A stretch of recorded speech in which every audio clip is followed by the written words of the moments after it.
Imagine a time of heroes and gods, the setting for the Trojan War. Helen, queen of Sparta and the world's most beautiful woman, was taken to Troy by Paris. Her husband, King Menelaus, called upon his brother Agamemnon, and together they gathered a vast Greek army.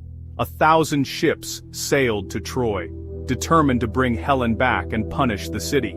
But this was more than a war between men. The gods themselves took sides. Hera and Athena aided the Greeks, while Apollo supported the Trojans. Divine meddling turned the war into a cosmic drama, where mortal fates were decided by immortal grudges. 9 years passed, and Troy's walls still stood. The Greeks, camped on the beaches, grew weary and desperate. Supplies dwindled, tempers flared, and hope faded. The city, led by Prince Hector, remained defiant. The Greeks wondered if they would ever return home. Now, in the war's 10th year, a pivotal moment approaches. It won't be a battle that changes everything, but an argument. Two of the most powerful Greeks will clash, threatening to tear their army apart. This conflict will test loyalty, honor, and pride. The fate of the war will hinge not on swords but on a bitter clash of wills. This is where the Iliad truly begins, with a rage that will echo through eternity. The gods watch, mortals suffer, and the seeds of tragedy are sown. The war's outcome will be shaped by pride as much as by strength. In this world, a single argument can doom thousands. The story of Achilles and Agamemnon is about to unfold. Their quarrel will decide the fate of Troy, and themselves. The stage is set for a drama of gods, heroes, and the destructive power of pride. This is the beginning of the Iliad. Among the Greeks, one name stood above all: Achilles, the greatest warrior alive. He led the Myrmidons, feared by all. Achilles was more than mortal. His mother was the sea goddess Thetis. As a child she dipped him in the river Styx, making him nearly invulnerable, save for his heel. This single weakness made him both legendary and doomed. Achilles faced a choice: a long, forgotten life, or a short, glorious one at Troy. He chose glory, knowing it meant an early death. Achilles was the Greeks' ultimate weapon, their hope for victory. His presence alone terrified the Trojans, but his pride matched his power. He demanded respect equal to his skill. Achilles' sense of honor was absolute. He would not tolerate insult. This pride would soon bring disaster to the Greeks. Achilles was not just a soldier, he was a legend in the making. His destiny was intertwined with the fate of Troy. Everyone, from kings to common soldiers, knew his worth. Yet, his greatest strength, his pride, was also his greatest flaw. The coming conflict would test him as never before. Achilles' story is one of glory, pride, and tragic fate. His choices would shape the war and echo through history. The Greeks' hopes rested on his shoulders, but pride would soon threaten to destroy everything. Trouble began with a plague sent by Apollo, ravaging the Greek camp. A seer revealed the cause. Agamemnon had angered Apollo by refusing to return Chryseis, a priest's daughter. Pressured by Achilles and others, Agamemnon reluctantly agreed to return her. Humiliated, Agamemnon lashed out. He would take Achilles' prize, Briseis, to prove his authority. This was a public insult, not about the woman, but about power.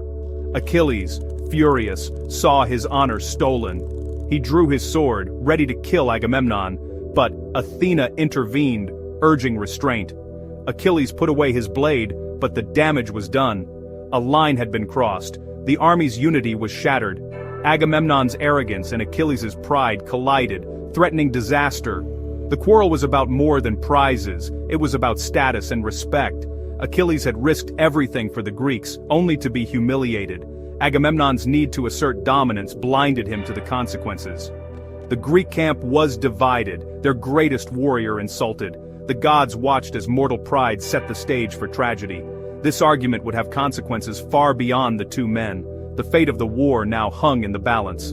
Achilles' rage would soon change everything. The seeds of disaster were sown in a single, fateful quarrel. The Greeks' greatest strength became their greatest weakness. Honor, pride, and power clashed, and the war's outcome would never be the same. The story of the Iliad is driven by this conflict. The gods meddling and men's egos combined to create chaos. The Greeks would pay dearly for this moment. The war's true battle had just begun, within their own ranks. Achilles' wrath would echo through the ages. Achilles, his honor trampled, vowed never to fight for Agamemnon again. He withdrew the Myrmidons, leaving the Greeks without their greatest champion. The army's morale collapsed, hope faded.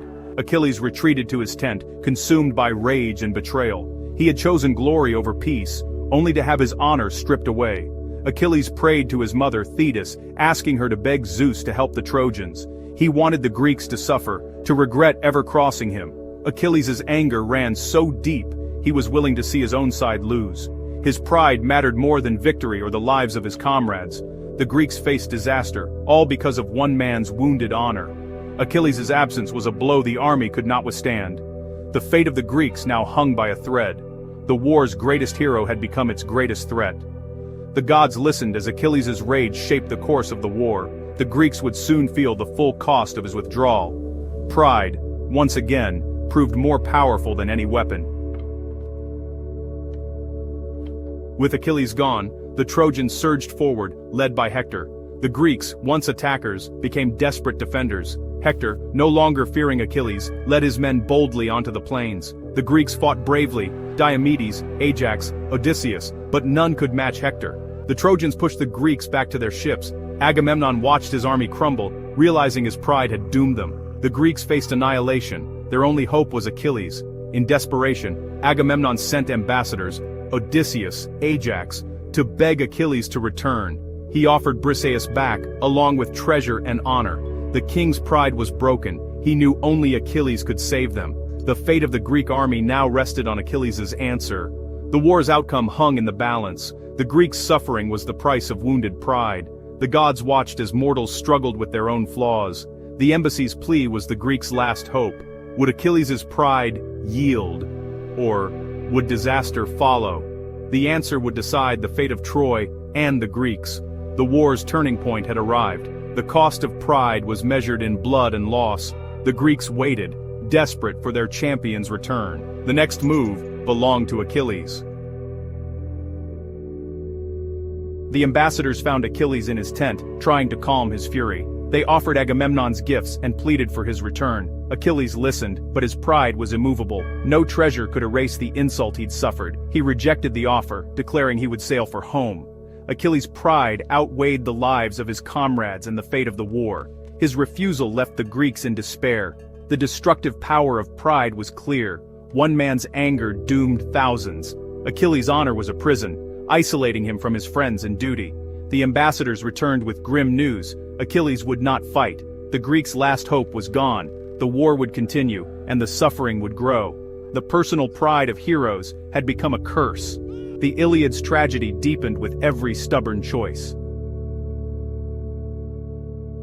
In the Iliad, honor, time, was everything. It was earned in battle and displayed through prizes and respect. Agamemnon's seizure of Briseis was a public shaming of Achilles. For Achilles, losing his prize meant losing his honor. Both men acted to defend their status, even at the cost of their army. Their obsession with honor led to tragedy and suffering. The heroic code demanded respect, but also sowed destruction. The Greeks' greatest heroes were undone by their own values. Honor, meant to elevate, came in samberfag bandiwan samanan, mendadi, denans, nams benens bein, the busadi, sindi they manbar sini they their downfall. Achilles' refusal to return seals the Greeks' fate. His rage ensures the war's suffering will continue. This stubbornness sets the stage for tragedy, especially for Patroclus, Achilles' closest friend. As the Greeks near defeat, Patroclus will beg to wear Achilles' armor and lead the Myrmidons. Achilles, still refusing to fight, will agree. Patroclus' bravery will turn the tide, but he will be killed by Hector. Achilles' pride, meant to protect his honor, will cost him what he loves most. Only this loss will break his rage and change the war's course. The seeds of tragedy are sown in this moment of stubborn pride.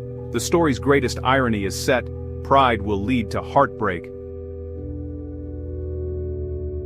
The Iliad's opening is a study in human nature. Pride and anger drive even the greatest heroes to ruin. Achilles' wounded pride and Agamemnon's arrogance doom their army. The personal quarrels of leaders bring suffering to thousands. The Greeks' fate is shaped as much by absence as by action.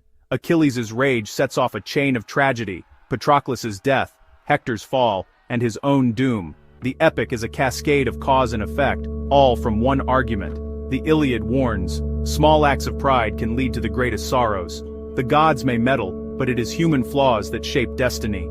The story's lesson is timeless. Pride can destroy even the mightiest. It all began with a spectacular sulk. In the heart of the Greek encampment, beneath the heavy canvas of his tent, Achilles, the mightiest of all the Greek warriors, sat alone, his legendary armor set aside, his face shadowed by anger and disappointment. Achilles, the Greeks' greatest warrior, refused to fight. He withdrew from battle, his silence echoing louder than the clash of swords outside. The camp, once alive with his presence, now felt emptier, colder. The cause of his anger was Agamemnon, the high king of the Greeks. In a moment of arrogance and desperation, Agamemnon had taken Briseis, Achilles' prize and companion, as compensation for his own loss. This act wounded Achilles' pride more deeply than any spear could pierce his flesh. Achilles, furious and unyielding, watched the war unfold from afar. Messengers came and went, bearing gifts, apologies, and promises of honor, but he turned them all away. Not even the pleas of his closest friends could move him. Without their champion, the Greeks faltered. Their lines wavered, their confidence shaken. The absence of Achilles was felt in every retreat, every desperate glance over a battered shield. The once mighty Greek army, feared across the world, now seemed vulnerable. The Trojans, sensing weakness, grew bolder with each passing day, their spirits rising as the Greeks' morale crumbled. The fear that Achilles inspired had vanished. The Trojans, who once trembled at the thought of facing him, now saw a real chance for victory. Their war cries grew louder, their attacks more daring. The Greeks, pushed back step by step, found themselves on the brink of disaster. Their camp and ships, the very lifeline of their army, came under threat as the Trojans pressed their advantage. The air was thick with smoke and despair. The sounds of battle and the cries of the wounded filled the night, all because their greatest champion refused to take up his arms. The war's balance had shifted. The Greeks, once so sure of victory, now looked to their leaders for hope, but found only uncertainty. They desperately needed a new hero to step forward. Achilles' absence left a void no one else could fill. His empty tent became a symbol of lost hope, and the men who once followed him now wandered the camp, searching for direction. The Trojans, once fearful, now pressed their attack with newfound determination. The Greeks, forced to retreat, could do little but defend themselves, their shields raised against the onslaught. In this moment of crisis, the stage was set for another hero to rise. The fate of the Greeks now rested on the courage of those willing to step into the void Achilles had left behind. The fate of the war hung in the balance. Every man on the field knew that the next battle could decide everything: their lives, their honor, and the legacy of their people. Achilles' pride had changed everything. His refusal to fight had set in motion a chain of events that threatened to undo all the Greeks had fought for. As the sun set over the weary Greek camp, hope faded with the light. The men huddled together, uncertain and afraid, wondering if their greatest hero would ever return, or if the war was already lost. With Achilles gone, the Greek camp was shrouded in uncertainty. The greatest of their warriors had withdrawn, and the balance of power shifted. The Trojans, once besieged and fearful, sensed a change in the air, a chance to reclaim hope. In this moment, Hector, Prince of Troy, emerged as the battlefield's new force. He stood tall atop the city's ancient walls, his armor gleaming in the morning light, a beacon for his people. Unlike many who fought for personal glory, Hector's heart was bound to his city, his family, and the fate of Troy itself. Every decision he made was shaped by a deep sense of duty and love for those he protected. He rallied the Trojans, leading from the front, his voice and presence inspiring courage where there had been only fear and doubt. Under his command, the defenders of Troy found new strength. Hector's sense of responsibility made him formidable. He was Troy's shield, standing between his people and destruction. His resolve never wavered, even as the enemy pressed ever closer. We see him not just as a warrior, but as a husband and father, torn between the love he felt for his family and the duty he owed to his city. Each farewell before battle was heavy with the knowledge that it could be the last. As the Greeks were driven back, Hector led the charge, his spear striking first, his courage igniting the spirits of those who followed. He became the tip of Troy's spear, relentless and unyielding. To the people of Troy, he was a symbol of hope, a living promise that their city could endure. To the Greeks, he became a figure of dread, a champion who could not be bested. Even the mightiest Greek, Trojan War, Ajax, Odysseus could not stop him. Time and again they clashed, but Hector's strength and determination turned them back. At his peak, Hector turned the tide of war. The Greeks, once so confident, now found themselves on the defensive, their lines breaking before Troy's greatest hero. The Greeks had no answer for Troy's champion. Hector's courage and sacrifice became legend, echoing through the ages as the true heart of Troy's resistance.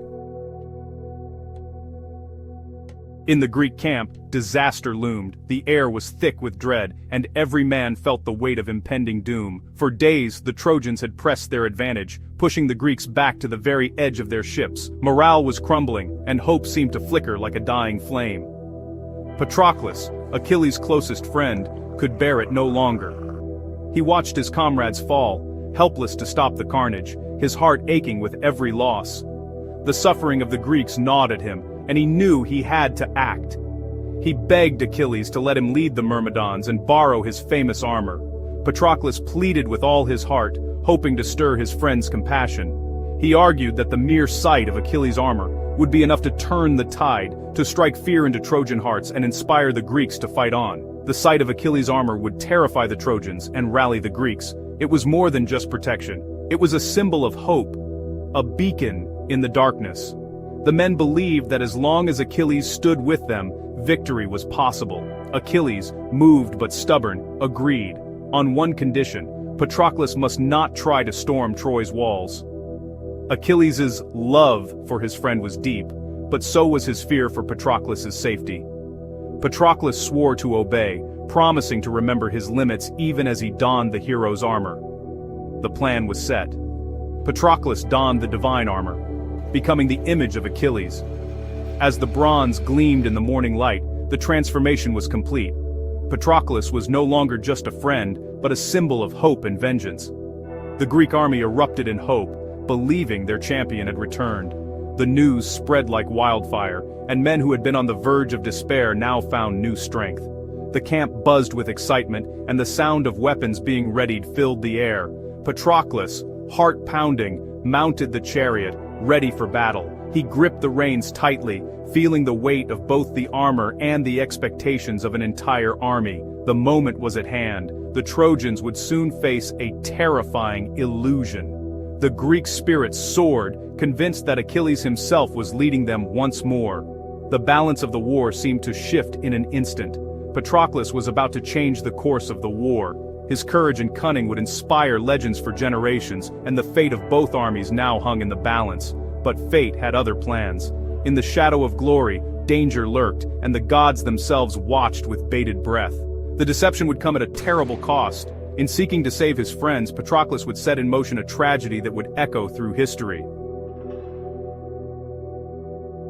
Patroclus, disguised as Achilles, charged into battle, stunning the Trojans. Panic swept their ranks. The manslayer had returned. Patroclus fought with ferocity, the Myrmidons following in a wave of vengeance. The Trojans, moments from victory, now fled in terror. The Greeks reclaimed lost ground, their ships saved. Patroclus, emboldened by the armor, fought beyond himself. For a moment, the plan worked perfectly. The Trojans were routed, the Greeks revived. But Patroclus, intoxicated by victory, forgot Achilles' warning. He pressed on, chasing glory. The turning point had arrived. The ghost of Achilles was about to meet his fate.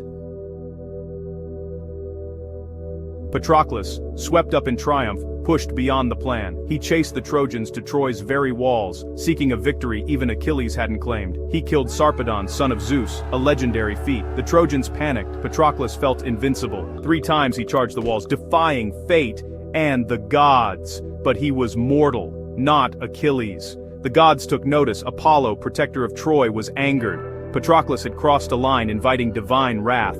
His rampage was brilliant but reckless. The gods would not let Troy fall to him. Patroclus's destiny was about to be sealed. His glory would end in tragedy. The threads of fate tightened around him. As Patroclus attacked again, Apollo appeared furious. "Fall back!" the god thundered. "Troy is not yours to conquer!" Patroclus, blinded by battle, ignored the warning. The tide turned. Hector, burning for revenge, returned to the fight. Mistaking Patroclus for Achilles, Hector saw a chance for eternal glory. The two clashed, but Apollo struck Patroclus, knocking off his helmet. The Trojans saw the truth. It was not Achilles, but Patroclus.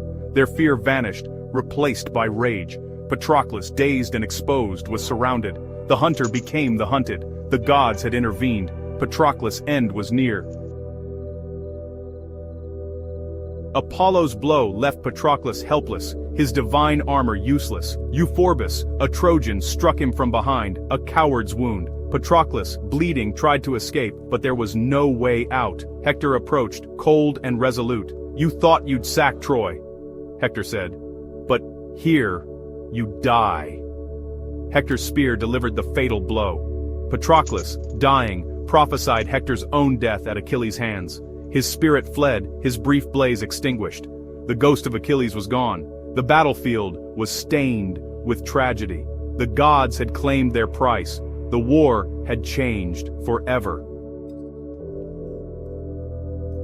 Patroclus' death shook both armies. Hector stripped Achilles' armor from the corpse, claiming it as a trophy. For the Greeks, it was horror. For the Trojans, triumph. A desperate battle raged over Patroclus' body. The Greeks, led by Menelaus and Ajax, fought fiercely to recover their friend. They succeeded, but it was a hollow victory. They had lost Patroclus and Achilles' armor. The sun set on a day of hope turned to tragedy. The war had become deeply personal. News of Patroclus' death shattered Achilles. His grief was raw, his sorrow overwhelming. Pride and honor meant nothing now, only loss remained. Achilles' rage was awakened, focused solely on Hector. The war's turning point had come. Hector's triumph would be short-lived, he had sealed his fate. Achilles would return not for glory, but for vengeance. The Greeks regained their champion, transformed by grief. The final confrontation was inevitable. The storm of Achilles' wrath was about to break. Achilles and Patroclus were more than friends. They were two halves of a single soul, bound since boyhood. Patroclus was gentle and kind, a steady hand to Achilles' fire and light. Achilles, born of a goddess, was the greatest warrior among the Achaeans. Their bond was the anchor in the chaos of war, a constant truth. They trained, learned, and sailed to Troy together, their fates entwined. Patroclus was Achilles' conscience, the only one who could calm his legendary temper. This love was Achilles' sanctuary, more precious than any prize or glory. When that bond was shattered, it would unleash a force that would change the course of the Trojan War forever.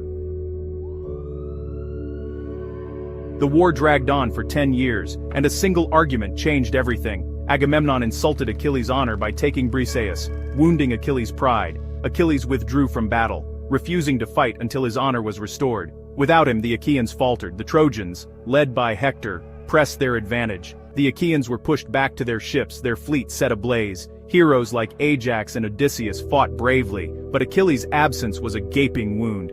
Agamemnon sent gifts and apologies, begging Achilles to return. Achilles refused, his pride unyielding. He declared he would sail for home, leaving the Achaeans to their fate. This stubbornness set the stage for tragedy. Patroclus could not watch his friends die any longer.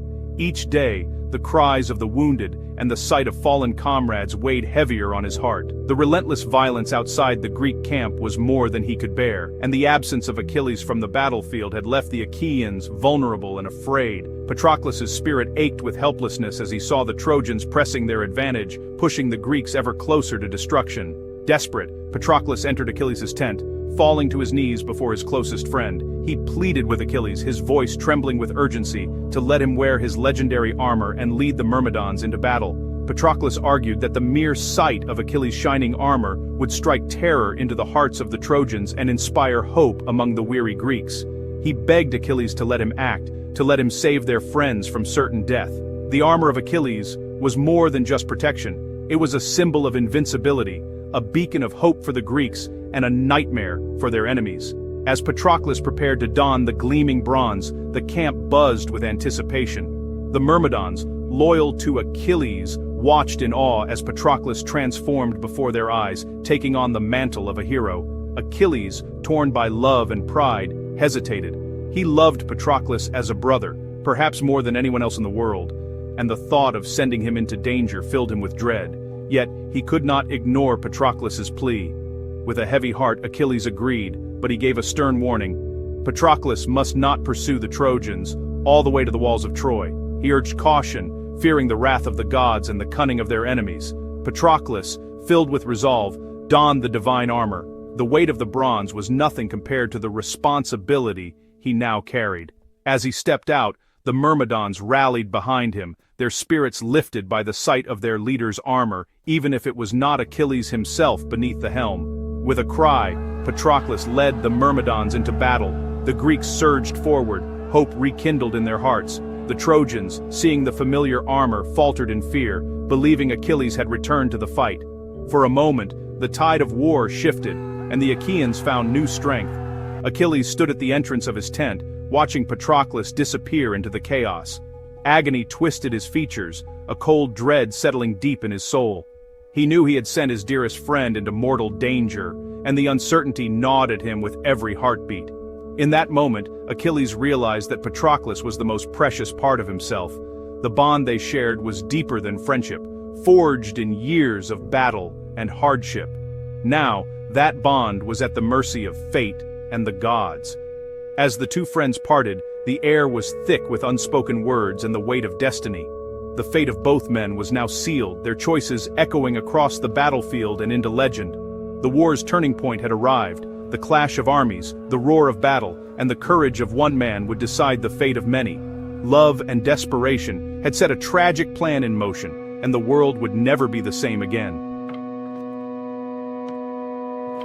Patroclus, donning the legendary armor of Achilles, strode onto the battlefield with a courage that inspired awe in every Greek heart. The Trojans, seeing what they believed to be Achilles himself, faltered in terror. With a mighty cry, Patroclus led the Myrmidons, driving the enemy from the burning ships and turning the tide of battle. The Greeks, who had been on the brink of destruction, rallied behind him, pushing the Trojans back with renewed hope and ferocity. But as the Trojans fled, Patroclus, intoxicated by the thrill of victory and the taste of glory, forgot the warning Achilles had given him, not to pursue the enemy too far. Blinded by ambition and the chaos of war, he chased the Trojans all the way to the mighty walls of Troy, where the gods themselves watched with bated breath.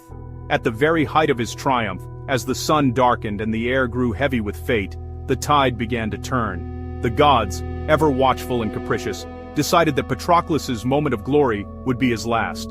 Suddenly, Apollo, the archer god and protector of Troy, struck Patroclus from behind. The blow was unseen, but its force was devastating. His helmet, the very symbol of Achilles' might, tumbled from his head, leaving him exposed and vulnerable amidst the chaos. In that moment of weakness, Euphorbus, a young Trojan warrior, seized the opportunity and wounded Patroclus with his spear. The hero staggered, blood staining the earth as the battle raged around him. Then Hector, Prince of Troy and the greatest of their champions, closed in and delivered the fatal blow, ending Patroclus's life with a single merciless strike. As Patroclus lay dying on the blood-soaked ground, he summoned his last breath to utter a chilling prophecy. He warned Hector that his own death was near, and that Achilles, driven by grief and rage, would soon come to claim vengeance. The gentle soul of Patroclus departed from his broken body, leaving behind only silence and sorrow.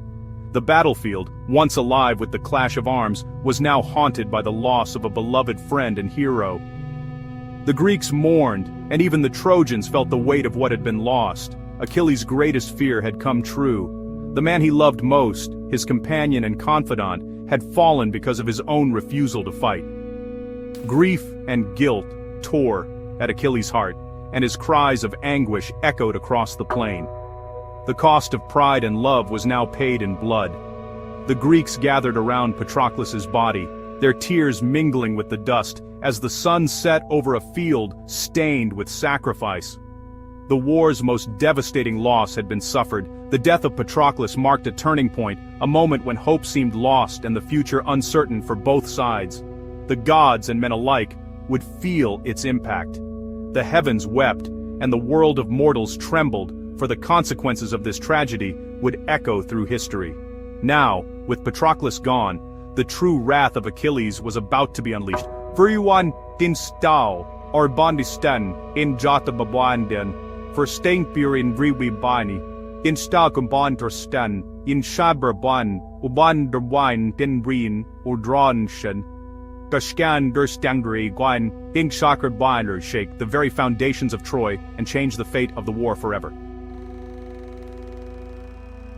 News of Patroclus' death shattered Achilles. His grief was primal, his world plunged into darkness. Pride and anger vanished, replaced by bottomless despair. The Myrmidons wept with him, fearing for their leader's life.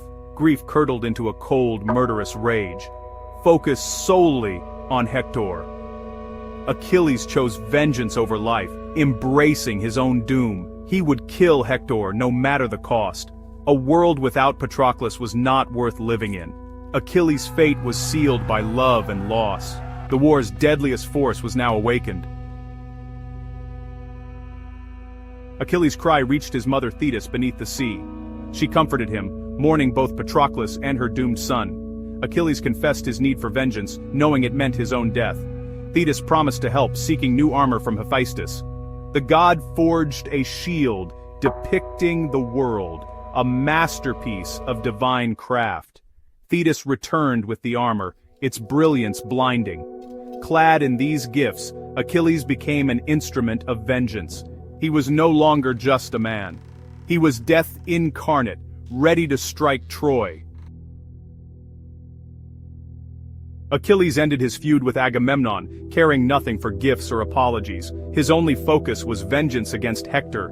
The Achaeans' hope was rekindled as Achilles returned to battle. His immortal horses warned him of his impending death, but he was undeterred. Achilles charged into battle, unstoppable and untouchable. The Trojans fled in terror. Achilles was a force of nature. He filled the river with Trojan bodies, even defying the river god. Every kill was an offering to Patroclus' memory. Achilles fought not for glory but for love and revenge. The Trojan army was routed, fleeing to their city walls. Achilles was relentless, a predator closing in on his prey. The final confrontation was inevitable. As the Trojans fled in terror before the wrath of Achilles, only Hector, the bravest of Troy's sons, remained outside the city's mighty walls. The golden light of dusk cast long shadows across the battlefield, illuminating the solitary figure who stood between his people and their doom. Hector's heart pounded as he watched his comrades disappear behind the safety of Troy's gates, leaving him alone to face the greatest warrior of the Greeks. From the ramparts, Hector's parents, King Priam and Queen Hecuba, called out to him in desperation. Their voices trembled with fear and love, begging their son to seek shelter within the city and spare himself from certain death. His wife and young son watched with tearful eyes, their hopes hanging by a thread. Yet Hector's sense of honor and duty to Troy outweighed his fear. He could not abandon his post, nor could he let his people see him falter. As Achilles, clad in gleaming armor and burning with vengeance, strode toward him, Hector's courage wavered. The memory of Patroclus, slain by Hector's own hand, seemed to haunt the air. Overcome by dread, Hector turned and ran, his feet pounding the earth as he fled the relentless Greek. Around the towering walls of Troy, the two warriors raced. 3 times they circled the city, their desperate chase watched by gods from Olympus and mortals from the ramparts. The people of Troy held their breath, praying for their champion, while the Greeks shouted encouragement to Achilles. The tension was unbearable, as fate itself seemed to pause and watch. At last, the goddess Athena, ever cunning, intervened. Disguised as Hector's brother Deiphobus, she appeared at his side, filling him with false hope and renewed courage. Believing he was no longer alone, Hector stopped running and turned to face his destiny. Standing before the Scaean gate, Hector called out to Achilles, proposing a pact, that whichever man fell, his body would be returned to his people for an honorable burial. It was a final plea for dignity in the face of death, a warrior's last request. But Achilles, his heart hardened by grief and rage over Patroclus' death, refused. There would be no mercy, no compassion, only vengeance. The air crackled with hatred and anticipation as the two champions prepared to fight. The duel began with a clash of bronze and fury. Hector hurled his spear, but it glanced harmlessly off Achilles' shield. Achilles, swift and deadly, retaliated with a spear of his own. The sound of battle echoed across the plain as the fate of Troy hung in the balance. Guided by Athena's unseen hand, Achilles' spear found its mark, piercing Hector's throat. The Trojan prince fell to his knees, his strength fading as the life ebbed from his body. The hopes of Troy died with him in that moment. The Prince of Troy, beloved by his people and feared by his enemies, was slain by the man whose dearest friend he had killed. The grief of Troy was matched only by the fury of Achilles, who stood victorious but unfulfilled. The cycle of vengeance begun with Patroclus' death was now complete. The battlefield was silent, save for the mourning of the living and the whispers of the dead. The gods had chosen their champion, and with Hector's fall, Troy's fate was sealed. The city's walls, once symbols of hope and strength, now stood as silent witnesses to the tragedy that would soon engulf them all. Hector fell, begging Achilles for mercy and death.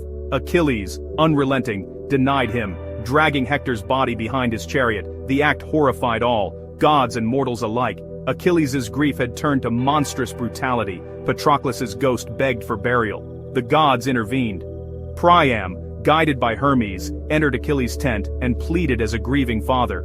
Achilles, moved by shared sorrow, returned Hector's body.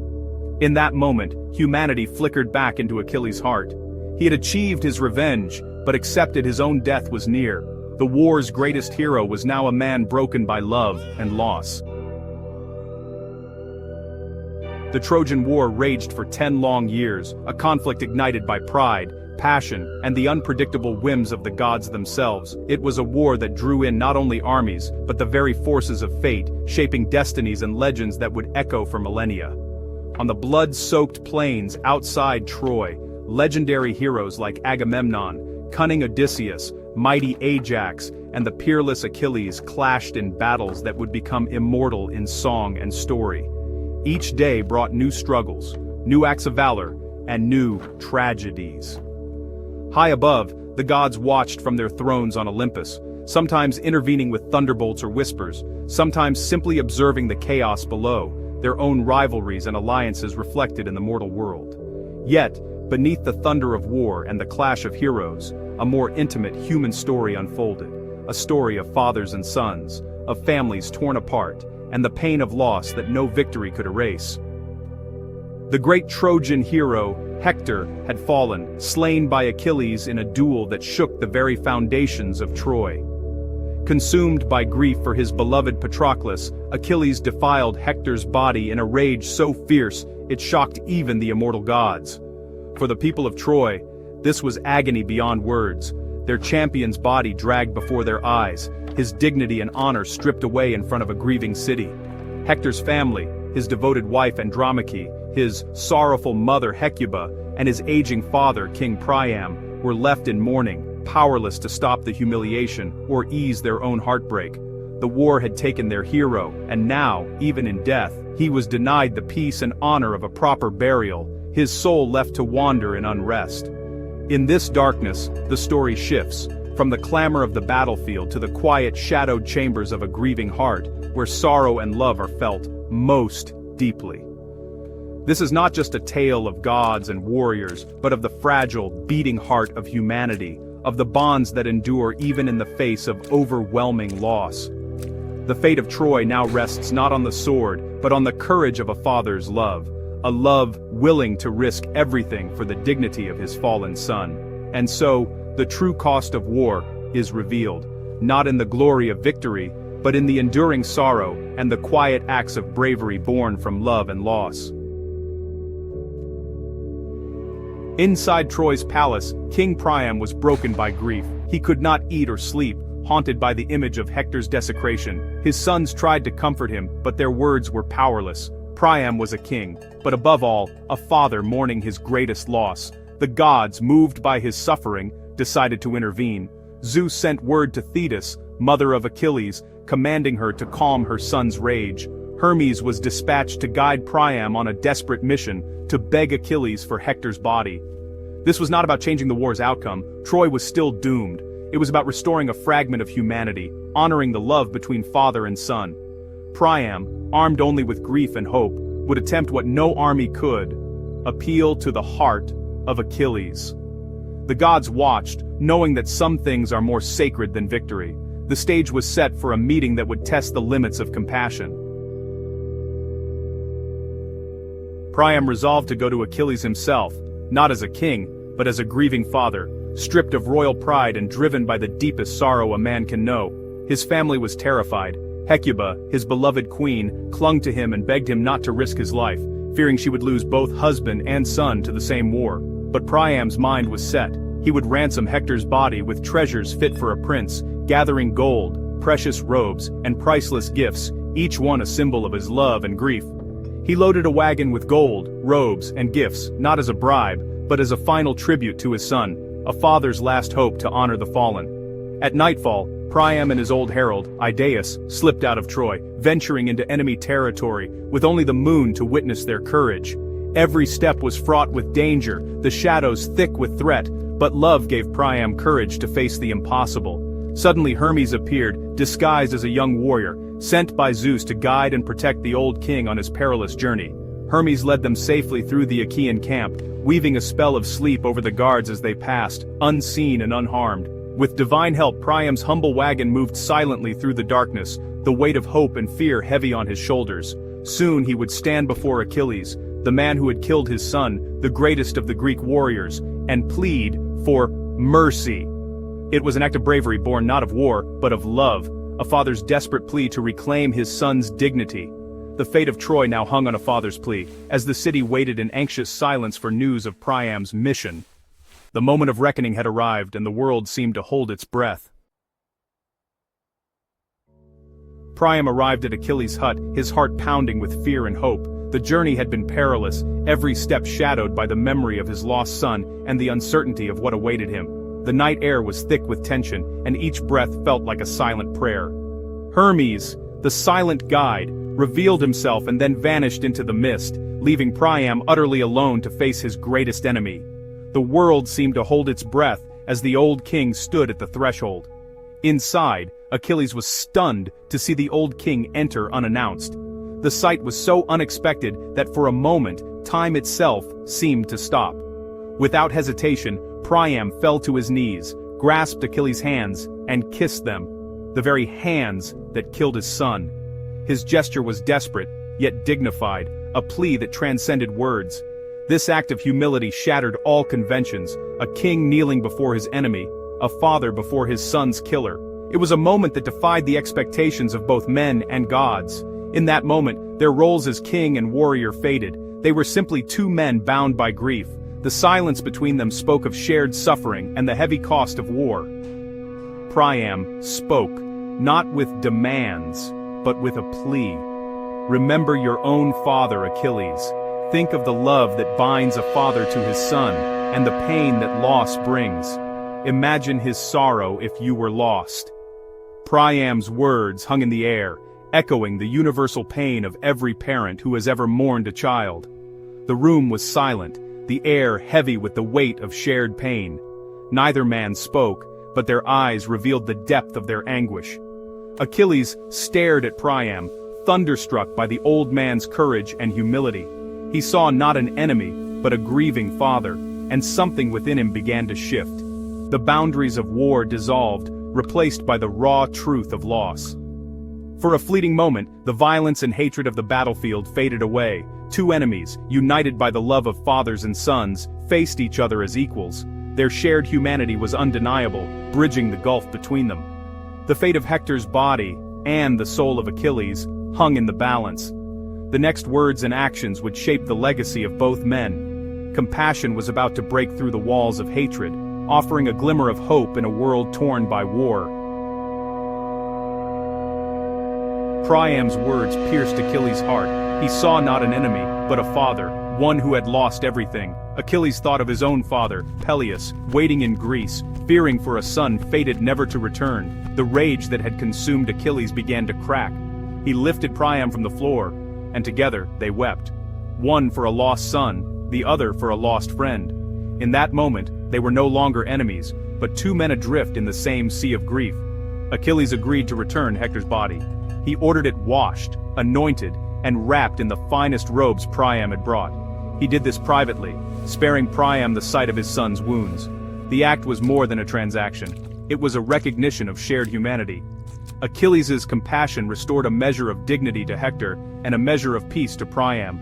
For a brief moment, the war paused for mercy. The power of empathy had triumphed over vengeance.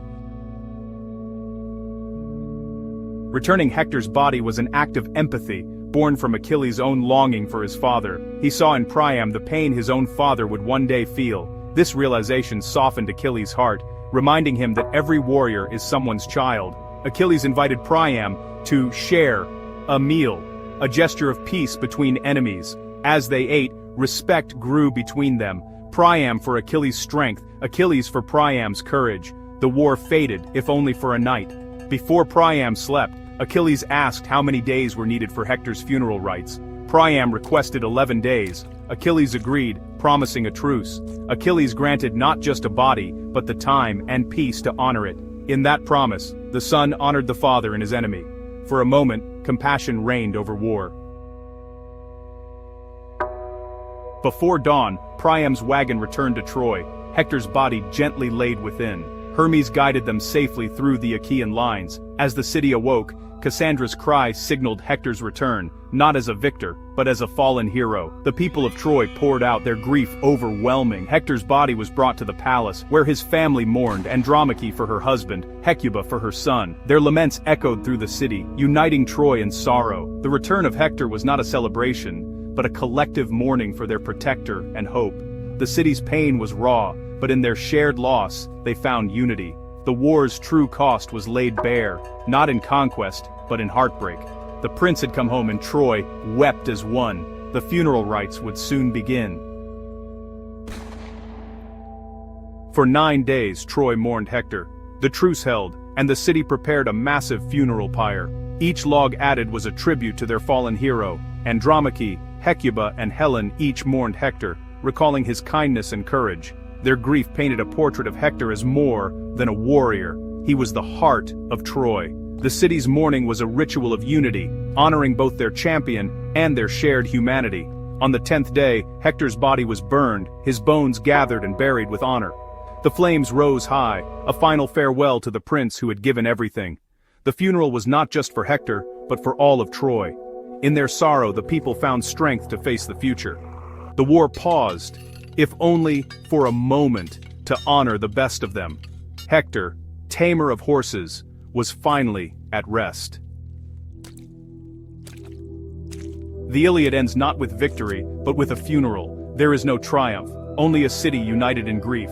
The final word is not war, but burial. After years of rage and battle, the story's resolution is found in compassion. The meeting of Priam and Achilles shows that even in war, our shared humanity can shine through. To see the father in your enemy is an act of grace. The Iliad reminds us, war is a tragedy, its cost measured in broken hearts. The truce for Hector's funeral is a peace born of shared sorrow. Empathy, not victory, is the story's true legacy. We all love, and we all lose. The final lesson is to find the humanity in our adversaries. The epic ends, not with the thrill of conquest, but with the wisdom of sorrow.